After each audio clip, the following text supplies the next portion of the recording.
नमस्कार मंडळी, कसे आहात सगळे? आशा करते की मस्तानी मजेत असाल. तर मी अंकिता आणि तुमचं पुन्हा एकदा स्वागत करते आपले यूट्यूब चॅनल स्मार्ट टिप्स मराठीमध्ये. आजच्या व्हिडिओमध्ये मी तुमच्यासोबत माझं बेडरूम क्लिनिंग रुटीन शेअर करणार आहे. त्याचबरोबर विचार केला की तुमच्यासोबत बेडरूम टूर देखील शेअर करावी. तसं तर बरेचशा व्हिडिओमध्ये तुम्ही माझी थोडीफार बेडरूम तर बघितलीच असेल, पण आज मी तुमच्यासोबत फुल बेडरूम टूर देखील शेअर करणार आहे. त्यामुळे व्हिडिओ शेवटपर्यंत नक्की बघा.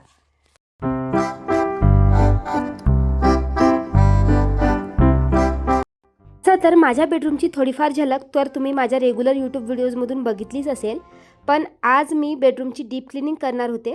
तर बरेच दिवसानंतर मी बेडरूमची डीप क्लिनिंग करते आहे, कारण इकडे सहसा हिवाळा असला तर खूप जास्त धूळ येत नाही, पण उन्हाळा सुरू झाला की मला मात्र मग बेडरूमची क्लिनिंग खूप जास्त करावी लागते. अशी तर माझी रोजची क्लिनिंग चाललेलीच असते. रोजच्या ज्या खालच्या वस्तू आहेत त्या मी मात्र रेग्युलर क्लीन करतच असते, पण जी वरची धूळ आहे ती कोण साफ करणार? तर फॅनची हालत जर तुम्हाला दाखवली ना तर एवढी खराब झालेली आहे. दिवाळीच्या आधी मी हे फॅन क्लीन केले होते, त्यानंतर तर इकडे फॅन बंदच असतात आणि माझ्या ज्या घरातले फॅन आहे ते पूर्ण सेम आहे आणि व्हाईट कलरचे असल्यामुळे त्यावर एकदम धूळ दिसून येते. अगदी बेडवर बसलं की लक्ष त्याकडेच जात होतं. तर आज विचार केला की फॅन क्लीन करतीच आहे तर बेडरूमची डीप क्लिनिंग देखील करावी. तर जेव्हाही मला बेडरूमची डीप क्लिनिंग करायची असते ना तर मी पूर्णपणे बेडरूम रिकामी करून घेते. सोफा जसा असतो ना आपला कापडी सोफा, त्याच प्रकारचा माझा बेड असल्यामुळे त्याला देखील मी वॉश करणाऱ्या ज्या काही बेडशीट्स आहेत त्याने कवर करून घेतलं, जेणेकरून खराब होणार नाही, नाहीतर मग आपलं फालतूचं काम वाढतं. आणि बघा फॅनची हालत. गेले 15-20 दिवस झाले आम्ही फॅन सुरू केलेला आहे आणि या 15-20 दिवसातच फॅनवर किती धूळ बसलेली आहे. तर स्पेशली फॅन क्लीन करण्यासाठीच आम्ही ही सीडी विकत घेतली होती. एका व्हिडिओमध्ये ही सीडी जेव्हा मी दाखवली होती तेव्हा एका ताईंनी मला कमेंट केलं होतं, जर तुम्हाला घ्यायची असेल तर मी डिस्क्रिप्शन बॉक्समध्ये नाहीतर व्ह्यू प्रोडक्टमध्ये प्रोडक्ट टॅग करते. खूप जास्त स्ट्रॉंग देखील आहे, या व्यतिरिक्त स्टडी देखील आहे. मी बरेचदा एकटीच फॅन क्लीन करत असते. तर स्पेशली फॅन क्लीन करण्यासाठीच हे 2 ग्लव्स मी मागवले होते. हे मायक्रोफायबर ग्लव्स आहे. बघा हात व्यवस्थित पॅक असल्यामुळे वारंवार कपडा वगैरे खाली पडण्याचीही भीती राहत नाही. इवन बरेचदा हे फॅनचे जे ब्लेड्स असतात ते शार्प असतात, आपल्या हाताला रुतू शकतात. जसं बघा शार्प एरियावरच जास्त धूळ बसलेली होती, तर ती धूळ देखील इझिली क्लीन झालेली आहे. बघा खूप इझिली हलक्या हाताने जरी हे मायक्रोफायबर क्लोथ्स तुम्ही वरतून आणि खालून फिरवले तरी देखील इझिली क्लीन होतं. मी इथे व्हिडिओ कुठेही स्किप केलेला नाही किंवा एडिट केलेला नाही. जसं क्लीन केलं आहे त्याच पद्धतीने दाखवलं आहे. तुमच्या समोरच फॅन खूप जास्त खराब झालेले होते, तर पहिले मी एका ग्लव्सने हे फॅन स्वच्छ करून घेतले. जस्ट त्यावर जेवढी काही धूळ होती ती कोरड्या कपड्याने काढून घेतली आणि त्यानंतर मी इथे एक होममेड लिक्विड वापरलेला आहे. तो लिक्विड थोड्या वेळ स्प्रे करून ठेवला आणि त्यानंतर दुसरा ग्लव्स घालून मी अशा प्रकारे आता फॅन व्यवस्थित पुसून घेणार आहे. बघा फॅनची हालत तुम्ही पहिले बघितलीच असेल, किती घाण झालेली होती. आता किती फॅन स्वच्छ झालेला आहे. त्यानंतर थोड्याफार जाळ्या देखील झाल्या होत्या, तर अशा प्रकारे मी जाळ्या क्लीन करण्यासाठी एक डस्टर मागवलेला आहे. हा डस्टर देखील मी तुमच्यासोबत एका जुन्या व्हिडिओमध्ये शेअर केलेलाच आहे. तर पहिले तर मी पूर्ण भिंतीवर जेवढ्या काही जाळ्या होत्या किंवा वायरला वगैरे बरेचदा जाळ्या लागलेल्या असतात, ज्या व्हिडिओमधून तुम्हाला दिसत नाही, पण घर म्हटल्यावर धूळ तर ही होतेच आणि जाळ्याही लागतात. तर पहिले जाळ्या क्लीन करून घेतल्या. तर मी तुम्हालाही सजेस्ट करेल की तुम्ही जेव्हाही बेडरूम क्लीन कराल ना तर त्यातल्या वस्तू रिकाम्या करून घ्या, कारण आपण सहसा खाली ठेवलेल्या ज्या वस्तू असतात त्या क्लीन करतच असतो, नाहीतर मग ते देखील क्लीन करायचं काम वाढतं आणि थोडीफार जर आपली रूम रिकामी असेल ना तर साफ करायला इझी जातं. तसं तर तुम्ही माझी बेडरूम बघितली असेल, मी माझ्या बेडरूममध्ये कमीत कमी वस्तू ठेवण्याचा प्रयत्न केला आहे.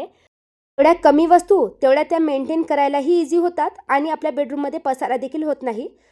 या व्यतिरिक्त तुम्ही बघितलं असेल माझ्या बेडरूममध्ये जो हा कपाट आहे त्यामध्ये बघू शकता वॉल सिलिंग आणि कपाटामध्ये गॅप असल्यामुळे त्यावर देखील खूप जास्त धूळ जमा होते.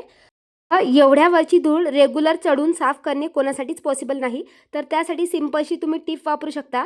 जर असे कुठलेही कॅबिनेट तुमच्या घरात असेल किंवा अलमाऱ्या असेल ना तर त्याच्यावरती न्यूजपेपर स्प्रेड करून ठेवा. एवढी काही धूळ जमा होईल ना त्या न्यूजपेपरवर जमा होईल, नाहीतर मग तुम्हाला वरचा भाग क्लीन करायला भरपूर वेळ लागेल. मी तर माझ्या किचनमधले जेवढे काही कॅबिनेट्स आहे किंवा घरातले जेवढे काही कपाट्स आहे त्याच्या वरच्या भागाला असे न्यूजपेपर स्प्रेड करून ठेवले आहे आणि जेव्हा मला वाटतं की न्यूजपेपर खूप घाण झालेले आहे मी 6 महिन्यातून किंवा 5 महिन्यातून एकदाच वरती चढून क्लीन करत असते. तर आता हे जे न्यूजपेपर आहे ना ते किचनमधले जर असते तर खूप जास्त घाण झाले असते, पण बेडरूममध्ये एवढी काही धूळ जमा झालेली नव्हती, त्यामुळे मी जस्ट ते न्यूजपेपर व्यवस्थित झटकून घेतले आहे. त्यावर जेवढी काही धूळ होती ती पूर्णपणे काढून घेतली आणि तेच न्यूजपेपर आता वरती स्प्रेड करणार आहे. तर तुम्ही देखील ही जर टिप वापरत नसाल तर नक्की वापरून बघा. खूप आपलं काम वाचतं आणि आपलं घर देखील क्लीन राहतं.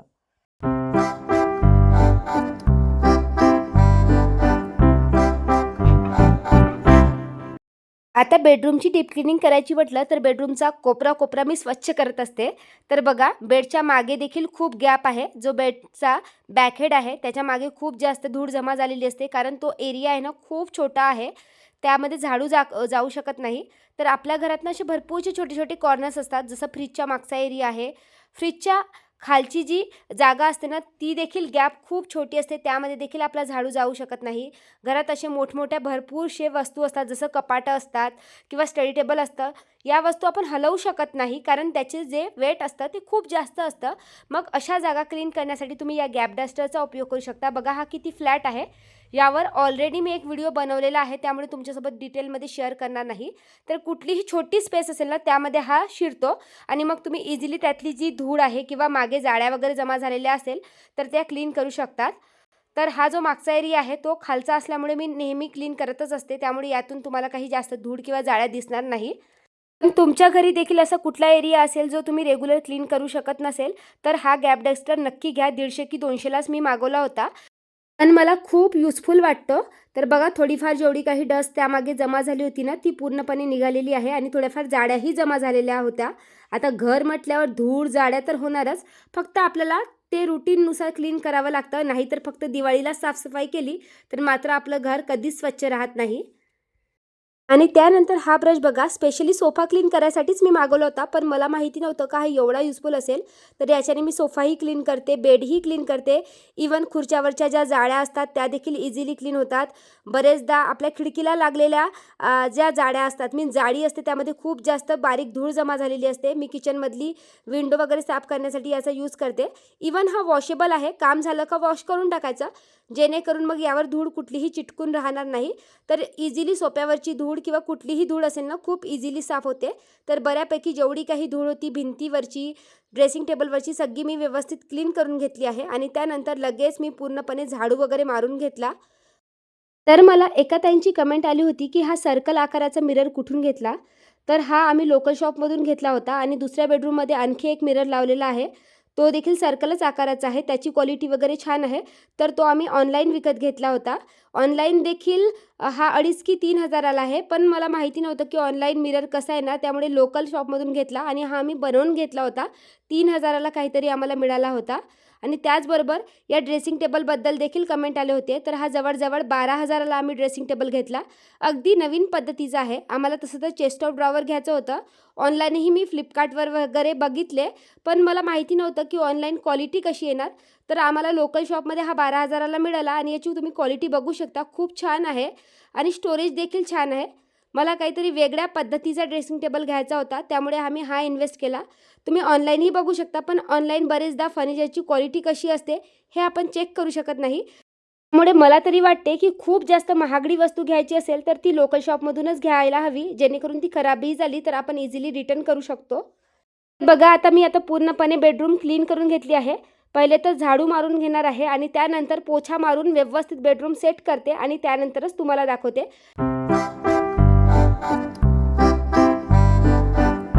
तर बघा, हा आहे माझ्या बेडरूमचा सिंपल असा ड्रेसिंग एरिया, जो मी झाडांनीच डेकोरेट केलेला आहे आणि नेहमी हा दिसायला असाच असतो. त्याच्या साईडला एक छोटीशी लॉन्ड्री बॅग ठेवलेली आहे. बेडरूमच्या सुरुवातीला अशा 2 केनिंगच्या चेअर ठेवलेल्या आहे आणि सिंपल असा मोठा बेड आहे. साईडला टेबलवर सिंपल असे बुक्स ऑर्गनाइज केलेले आहे आणि अशा प्रकारे सिंपल पद्धतीने मी माझी बेडरूम मोकळी ऑर्गनाइज केलेली आहे. तुम्हाला माझी बेडरूम कशी वाटली कमेंट करून नक्की सांगा.